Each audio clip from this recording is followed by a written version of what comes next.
Muy buenos días, queridos amigos, hermanos, familia de la fe que nos sigue por este medio. Les saludo a todos ustedes con la paz del Señor. Quiero, antes de compartir el tema que nos ocupa en esta mañana y que es parte de esta secuencia de pequeñas charlas que estamos brindando acerca de salir en pos de las promesas de Dios, de salir a la libertad, de dejar la esclavitud, de comenzar a caminar por fe, etcétera, etcétera. Quiero decirle que en esta semana nosotros como congregación estamos conmemorando nuestro 29º aniversario acá en la ciudad de Quito, en el sector del Valle de los Chillos. Es un hermoso valle para quienes no conocen nuestro país y nos siguen de distintas latitudes, o para quienes abandonaron el país hace muchos años. Quiero recordarles que estamos ubicados en un hermoso valle a 15 minutos de la ciudad capital, de la ciudad de Quito, en donde fue levantada esta obra que viene a ser la segunda, cronológicamente hablando, la segunda congregación de nuestro ministerio, el Centro de Adoración Cristiana. Y estamos gozosos, estamos felices de saber que Dios nos ha sostenido, nos ha sustentado, jamás nos ha dejado. Hemos pasado dificultades, problemas, pero en su misericordia, en su favor y en su fidelidad, sobre todo, el Señor nos ha respaldado. Así que estamos gozosos con eso, no puedo dejar de decirlo, de proclamarlo. Mi corazón se regocija grandemente al saber todo lo que Dios ha hecho, tanto en la congregación como tal, en la iglesia, en el ministerio, cuanto en mi vida personal y en mi vida familiar, junto con mi esposa, mis hijos, que han estado siempre ahí para apoyar, para colaborar en la obra, como hasta hoy. Bueno, adicional a esto, quiero también indicarle que nuestra escenografía muy pronto ya será transformada, y encaminándonos a lo que viene, más aún cuando el tiempo es tan raudo, ¿no? Que es la Navidad, ¿sí? Así que vamos ya preparando las cosas. Las propagandas ya están en su apogeo, las situaciones ya están dadas, encaminadas a esta fiesta espiritual que tristemente la han vuelto comercial, pero nosotros la vamos a tomar en el sentido estricto, ¿sí? Es decir, en el reconocimiento del nacimiento del Hijo de Dios que vino al mundo para salvar a este mundo del pecado, que esa es la esencia, es lo principal que nos motiva a celebrarlo. Bueno, hasta la semana anterior habíamos visto una situación bastante difícil que afrontó el pueblo y que afronta el pueblo cuando verdaderamente se deposita en las manos de Dios para tratar de salir en pos de la bendición, en pos de un caminar diferente, de un caminar dentro de los planes y propósitos de Dios, ¿sí? La situación de Faraón se endureció. Él no tenía por qué hacer caso, dijimos la semana anterior, porque obviamente él no creía en ese Dios, no sabía de ese Dios, no tenía por qué obedecerle a ese Dios. Y eso nos daba la pauta para, inclusive me permití contar algún testimonio de aquellas épocas de mi vida, en que efectivamente da la pauta, digo, para creer que cuando uno definitivamente y de corazón sincero y honesto quiere dejar una vida equivocada, una vida, pasarla hacia atrás, pasar la página de esa vida de errores, de pecados, de tinieblas, etcétera, etcétera, sin entrar en la magnitud ni tampoco entrar en una especulación o en una valoración humana de que tan pecador o no he sido yo, ¿sí? Un poco de levadura leuda toda la masa, y eso es así. De tal manera que dejar esa vida, sí, de mucho o poco pecado, entre comillas, esa vida de tinieblas, de densas o leves, ¿sí? Y salir hacia la luz admirable de Cristo Jesús, salir a caminar dentro de un parámetro, dentro de unos mandamientos, dentro de una guía, de una instrucción que es su palabra. No es fácil, no es fácil, porque vamos a tener dificultades, problemas, situaciones, como vimos la semana anterior, que se iban agravando. Y es de ahí desde donde yo quiero partir para continuar con estas charlitas y la que nos corresponde el día de hoy, citando precisamente los últimos versículos del capítulo 5 del libro de Éxodo, ¿sí? El texto de la semana anterior fue de base del capítulo 5, y permítame darle lectura para empatar con lo que continúa hoy, con los dos últimos versículos, es decir, el 22 y 23 del capítulo 5 del libro de Éxodo. Y dice así: siempre que leamos la palabra, por favor, con atención, con reverencia a la misma y, y va a salir inclusive las letras en su receptor, o si quiere puede seguirnos a través del texto bíblico en nuestras manos, como yo siempre lo prefiero. Dice así: entonces Moisés se volvió a Jehová y dijo: Señor, ¿por qué afliges a este pueblo? ¿Para qué me enviaste? Porque desde que yo vine a Faraón para hablarle en tu nombre, ha afligido a este pueblo y tú no has librado a tu pueblo. Esta triste, dolorosa realidad que es el preámbulo de lo que Dios quiere hacer, de lo que Dios está haciendo, de lo que Dios conoce cómo tiene que hacerlo. Digo, es una situación bastante dura, bastante difícil. No es fácil de vivir este tiempo que se muestra aquí.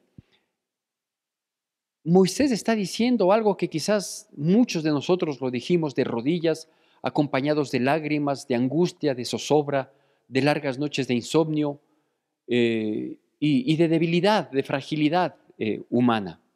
Dice: ¿por qué es que desde que tú nos visitaste, con una promesa de que vamos a salir, de que las cosas van a mejorar, de que las cosas van a cambiar, de que tú tienes otro plan para nuestras vidas, un plan que definitivamente no solo nos conviene, sino que nos va a favorecer? ¿Por qué es desde que recibimos esa expectativa, esa inyección de fe de mejores días? ¿Sí? Lo único que nos ha venido sucediendo hasta aquí, dice, es mayor aflicción, porque Faraón mismo se ha encargado de afligirnos más de lo que ya estábamos. Algo lo mencionamos la semana anterior al respecto, y le digo, sí, es difícil entender que un Dios bueno, santo, maravilloso, Padre que está preocupado de nosotros, por ayudarnos, por levantarnos, por sostenernos, sustentarnos y prosperar todas nuestras vidas, a veces permite este tipo de cosas, ¿no? Y más aún en una transición en la que uno quiere dejar lo malo para hacer lo bueno, dejar el desconocimiento y la ignorancia para caminar en la verdad y la luz, ¿sí? Pero hay esta parte, esta transición, que algo ya habíamos dicho la semana anterior y ahora solo quiero decirlo para continuar y decirlo como el título de esta charla, ¿sí? Me vienen tantas cosas a la mente de lo vivido, de lo experimentado en esa relación con Dios inicial, digamos, ¿sí? Que me conmueve no el recordar el dolor, el quebranto y la dificultad, en muchos aspectos, ¿no? Porque lo mismo me pasó cuando comencé a caminar con Cristo, lo mismo sucedió cuando comencé a servir a Dios, lo mismo pasó cuando ya fui consagrado como pastor y arrancar con la congregación. Es decir, cada vez que ha habido un nuevo comienzo para mejores días, un nuevo comienzo para bendiciones abundantes, todo comienzo es duro, es difícil, es complicado, ¿sí? Y digo, quiero resumirlo en pocas palabras con el título de esta charla. Me he permitido llamarlo así: saber esperar confiado, cosa de valientes. Saber esperar confiado, cosa de valientes. ¿Por qué? Porque cuando las dificultades se agudizan, cuando parecen nuevas, cuando el dolor aumenta, cuando la óptica de esperanza disminuye, no es fácil volverle a decir a Dios tantas y cuantas veces sea necesario: sí, Señor, yo confío en ti, yo creo que tú tienes un plan, yo no voy a abandonar la causa, yo voy a permanecer hasta las últimas consecuencias. No es fácil, no es fácil, pero hay que hacerlo, porque si nosotros confiamos en Dios y queremos que las cosas se hagan conforme a su santa y perfecta voluntad, pues hay que dejar todo, absolutamente todo, en las manos de Dios. Una enfermedad se agrava, una economía termina por quebrarse, una relación se acaba, una injusticia termina con una sentencia en contra. Y hablo no solo de las justicias dentro de causas judiciales, sino de la vida. A veces terminamos señalados, a veces terminamos perjudicados, cuando estamos plenamente conscientes que las cosas no merecían ese final, nosotros no merecíamos ese final. Y claro, la fe se debilita, y no solo que la fe se debilita, sino que hasta a veces queremos abandonar el camino de la fe, que lo tomamos hace algún tiempo, yo no sé si 1, 2, 3 meses, 1 año, 2 años. Cuando yo conocí del Señor y la situación se agravó, la situación económica en mi vida se agravó porque, como le había mencionado, las dificultades de salud de mi esposa, de mi hijo, recrudecieron y pasé así por algún tiempo, no recuerdo claramente cuántos meses, pero posiblemente habrá sido días más menos de 1 año. Y seguía preguntándole a Dios, ¿qué pasó? Si estoy en tus caminos, ¿qué pasó? Si supuestamente conocí la verdad, ¿qué pasó? Porque por un lado era el sentimiento profundo de saber que Dios me ha rescatado, de saber que estoy en las manos de Dios.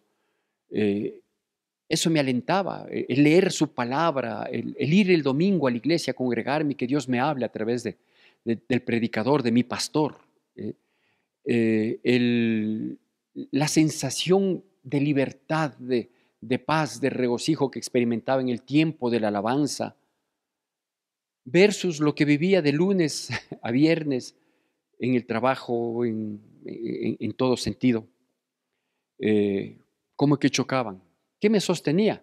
Bueno, la permanencia en Dios, es decir, en su palabra, la oración y el congregarme. En realidad es lo que me sostenía. Pero bueno, yo le había dicho la semana anterior que hay que tomar en consideración 2 cosas, ¿no? La una, que Dios tiene el control y Dios sabe que es necesario lo que suceda. Si estamos en las manos de Dios, lo que va a suceder, todo está bajo el control de Dios. Y la otra cosa que le decía es que Dios nos da la fuerza para soportarlo, ¿no?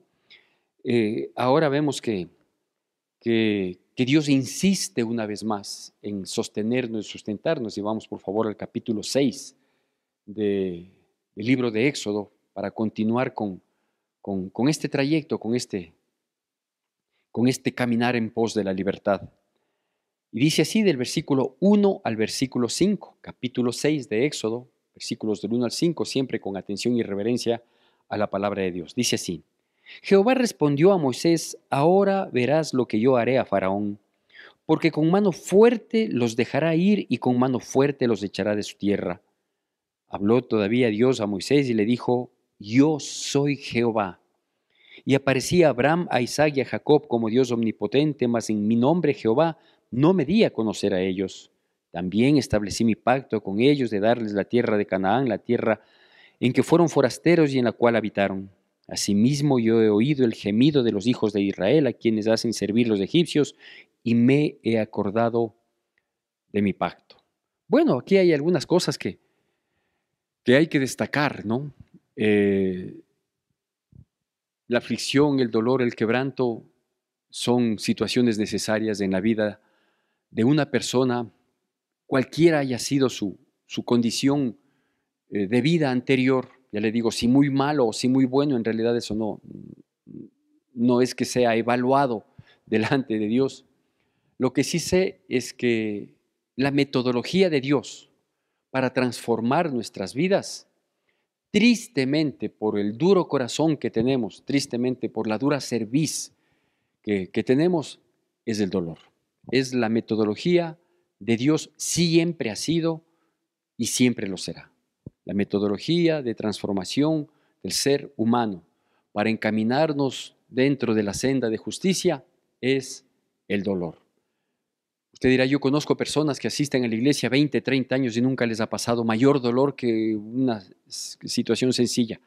Bueno, ¿yo quién soy para juzgar ni para decir nada? No No puedo yo evaluar desde el punto de vista de Dios, desde la óptica de Dios, desde el corazón de Dios. Yo no puedo evaluar quién merece más dolor o quién merece menos dolor, porque somos más duros o menos duros de ser moldeados. No sé. Lo que sí sé es que hay una metodología y que esa Dios la usa. Que la usa por lo general cuando nos entregamos por completo y de corazón sincero, es verdad.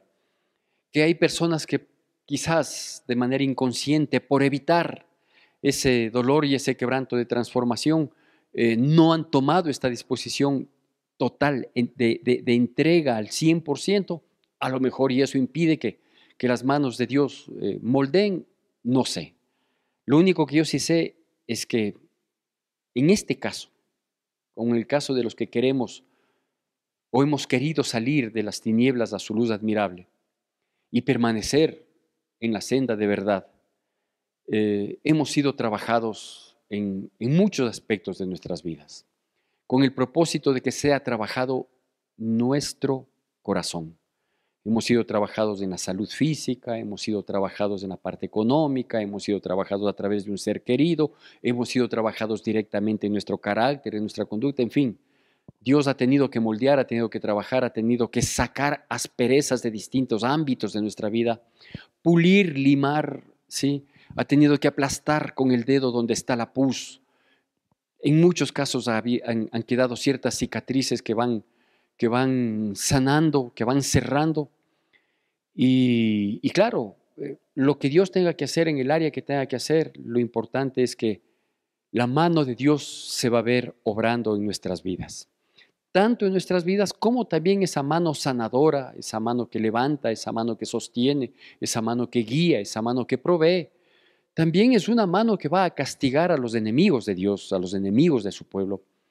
También es una mano fuerte para reprender a los que oprimieron, a los que afligen, a los que golpearon a su pueblo.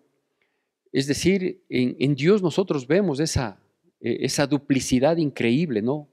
Que por un lado es un Dios de incomprensible amor, de desbordante amor, al fijar sus ojos en nosotros y haber entregado a su Hijo único, Jesucristo, para que pague el precio que a los pecadores como yo nos correspondía, pero también es ese Dios que su palabra dice horrenda cosa es caer en manos del Dios Altísimo, ¿no? Entonces, tanto pecadores como beneficiarios de la salvación de Dios, vamos a ver su mano. La pregunta es, ¿cómo quiere que esa mano se manifieste en usted? ¿Quiere que esa mano sea de castigo o de formación? Aunque en ambos casos el dolor sea el denominador común. ¿Quiere que esa mano restaure o que esa mano aplaste? ¿Sí? Entonces, yo prefiero, le digo, por lo que he pasado, no una, sino algunas veces, yo prefiero que esa mano me moldee aunque me duela. Yo prefiero que esa mano arranque aunque me deje un vacío. Yo prefiero que la mano divina de Dios, véame, me, me lastime en algún momento con el propósito de tener una sanidad total y definitiva, a tener una mano que sea lejana, que sería peor, a una mano que me discipline, ¿sí? Y eso es lo que estaba diciendo Dios en primera instancia, ¿no? Dice, yo les voy a sacar con mano fuerte. Y también entiendan que Faraón con mano fuerte les va a echar fuera, ¿sí? Entonces, por un lado está hablando de la mano de Dios para tomarles y sacarles, y por otro está hablando de la mano de Faraón, que Dios la permitía en su soberanía, para que les eche, ¿no? Entonces, esa dureza de corazón de Faraón fue esa mano fuerte que a pesar de la aflicción, no solo de los israelitas por un tiempo, sino de su propio pueblo. Pero bueno, el obrar de Dios es así. Entonces, en primera instancia, digo, debemos notar que el dolor es la metodología de Dios para moldear nuestras vidas, para corregir, para enmendar, para dejarnos a punto de poder caminar y recibir sus bendiciones. Por otro lado, es necesario saber también que Dios va a hacer juicio en contra de todos los que atentan contra sus hijos, ¿sí? No es algo que nosotros debemos anhelar, no es necesario que nosotros oremos en ese sentido, decirle, Dios mío, pero dale su merecido. No, no hace falta. Dios, que es Dios justo, Él sabrá hacer el juicio que tenga que hacer o la reprensión que tenga que dar a quienes nos afligen, a quienes se prestan para ser instrumentos del enemigo a efecto de perjudicarnos, de señalarnos y de actuar injustamente contra nosotros. Por otro lado, esto también es importantísimo, ¿sí? Es que Él dice, yo soy el Dios de Abraham, de Isaac y de Jacob, que me di a conocer a ellos no con mi nombre Jehová, ¿sí? No como yo soy el que soy, pero yo me di a conocer a ellos, yo hice un pacto con ellos, dice, sí, y ellos obedecieron, Abraham obedeció el llamado, tuvo dificultades, tuvo problemas, etcétera, etcétera, ¿sí? Habitó tanto él como su descendencia en la tierra que yo les voy a dar a ustedes y que hoy obviamente no van a salir en dirección de ella, pero aquí es destacable y súper necesario que notemos esto, que Dios trabajó de una manera con Abraham, de otra manera con Isaac, de otra manera con Jacob, y ahora estaba manifestándose el mismo Dios, pero para obrar, trabajar y manifestarse de una manera distinta con ese pueblo. ¿Qué significa? Que Dios es un Dios personal, que lo que a mí me sucedió no le va a suceder a usted, le va a suceder diferente. No digo ni más, ni menos, ni peor, ni mejor. Va a ser diferente, porque Dios quiere tener una relación personal con cada uno de nosotros. Las vivencias que a mí me han parecido dolorosas en mi vida y que moldearon mi vida son mías. ¿Sí? Las vivencias que otra persona tenga y que moldearon su vida para estar conforme a la voluntad de Dios son diferentes. Las áreas en las que Dios puede tocar, que puede tocar todas, ¿sí? Las áreas que Dios puede tocar, en mi caso, por ejemplo, ha tocado a lo largo de mi vida el área económica y el área de salud, ¿sí? El área económica, obviamente, y directamente relacionada conmigo, porque yo soy el padre de familia, yo soy el que sustento mi hogar, sí, yo soy el que debo dar y suplir la parte material de mi casa, y en la parte de salud ha tocado a través de mi esposa, por ejemplo, ¿sí? Entonces, algún rato en los inicios de mi vida cristiana, justamente cuando comenzó el quebranto económico, que de por sí era malo, llegué a los caminos de Dios y se fue para peor. Quien se enfermó y quien más me dolía era, era mi hijo, el mayor, el único en aquel entonces, que comenzó a enfermarse y yo hice una oración en este sentido, imagínense, en mi angustia, en mi desesperación por, por verle a mi hijo tan pequeñito, un añito y algo más, por verle totalmente sanito, yo le dije a Dios, Señor, conmigo lo que quieras, con mi hijo no. Y Dios escuchó mi oración. Y escuchó mi oración y me dio una respuesta para que yo aprenda a orar. Porque 2 días más tarde de esta oración, mi hijo estaba totalmente sanito. Tenía alguna gripecita, un poquito mal del estómago, alguna cosa, pero mi hijo estaba totalmente sano, que es lo que yo quería. Y yo había ido a parar en el hospital con una úlcera sangrante que me regresé del otro lado, ¿sí? ¿Qué aprendí con esto, con este dolor en mi vida?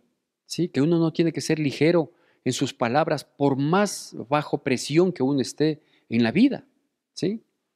Entonces, Dios es un Dios personal, Dios sabe cómo trabaja, Dios sabe cómo obra, Dios sabe, insisto, en qué áreas va tocando. Hay personas a quienes les toca en el área sentimental. A mí, gracias a Dios, no ha sido así. Ya le digo, en mi caso ha sido una situación de la parte económica y en otro caso y en otro aspecto, en la parte de salud, principalmente de mi esposa. No ha sido la parte emocional, no ha sido la parte sentimental, no ha sido la parte laboral, porque al poco tiempo de conocer de Dios, bueno, no tan poco tiempo, pero después de conocer de Dios y de trabajar en una institución pública, es decir, en relación de dependencia, luego ya pasé a ser independiente totalmente, como hasta el día de hoy, ¿no? Entonces ya no tuve jefes malvados ni compañeros de trabajo que perturben mi paz, no, ya no. Ya tenía que jugármelas por, por mí mismo y quizás eso hizo que no tenga ese tipo de inconvenientes. Pero Dios sabrá, porque Él es Dios de Abraham, de Isaac y de Jacob, cada uno diferente, ¿sí? Y el pueblo o la tribu que llegó a formar Abraham, la que se formó con Isaac, la que formó Jacob, ya con sus 12 hijos que pasaron a ser las 12 tribus de Jacob y de Israel cuando tuvo aquel encuentro con Dios en que le cambió no solo el nombre, sino las circunstancias, es diferente, ¿no? Y cómo Dios trabajó con ese pueblo que al salir de Egipto y cómo viene trabajando con su pueblo hoy en día es totalmente diferente, porque es un Dios personal, así que las experiencias serán propias de cada uno. Y el tercer aspecto que se necesita tener en consideración aquí es esto, y me voy a permitir repetirle sin que hoy aparezca en pantalla, y es: asimismo he oído yo el gemido de los hijos de Israel, a quienes hacen servir los egipcios, y me he acordado de mi pacto. Sí, con esto no hay que creer que Dios dice, ay, ahorita que están sufriendo me acordé de... No, es una manera de expresar nada más, ¿sí? ¿Qué nos dice esto? ¿Sí? Que Dios conoce nuestras dificultades y Él tiene un milagro para cada situación. Él tiene una solución, Él tiene una salida. Es decir, a Dios no le sorprendió esto. Dios ya sabía que esto iba a pasar, porque Él no tiene tiempo, Él es eterno. Él sabía que Faraón iba a endurecer su corazón, Él sabía que Faraón no iba a hacer caso, Él sabía de los temores de Moisés, Él sabía de la aflicción del pueblo y que iba a ser afligido más fuerte, inclusive antes de salir en pos de la libertad. Él sabía todo esto. Él conocía, a Él no le coge de sorpresa nada. A nosotros, como humanos que vivimos en una temporalidad, podemos decir, ayer estaba bien y hoy estoy mal. Y si hoy estoy mal, pasado mañana a lo mejor voy a estar peor. Nosotros nos manejamos en el tiempo porque somos temporales, tenemos un inicio y un final. Pero Dios es eterno. Y como Dios es eterno, Él todo lo conoce, Él todo lo sabe. Lo que no sabe lo que Dios no sabe es qué decisiones vamos a tomar nosotros frente a la vida. Eso Él no sabe porque nos creó con libre albedrío. Lo que Dios sabe es que hay siempre dos opciones, la de agradarle y la de desagradarle, la de la obediencia y la de la desobediencia, la del bien y la del mal, la de la vida y la de la muerte. Eso sabe Dios. Pero Dios no sabe qué decisión nosotros vamos a tomar. ¿No es cierto? Que si abandonamos la causa en algún momento del camino, pues Dios no sabe eso.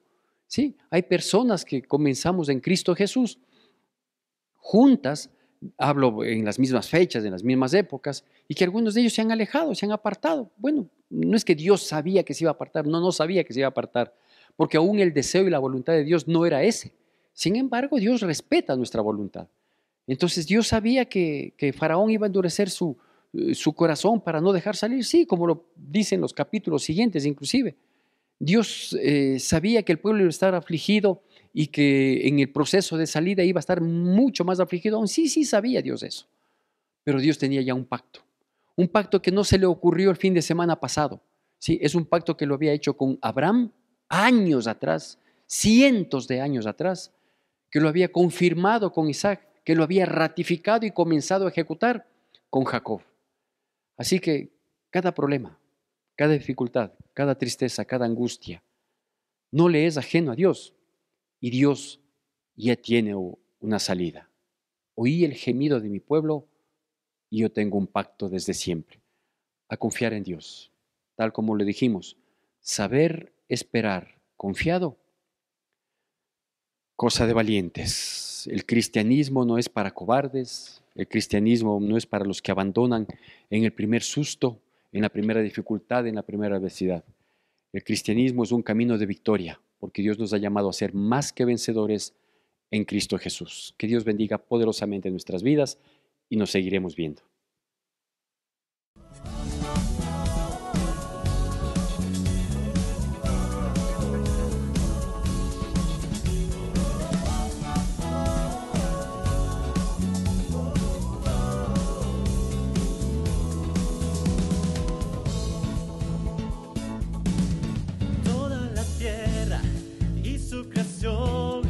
Se rendirán ante tu trono, Dios, y toda lengua te confesará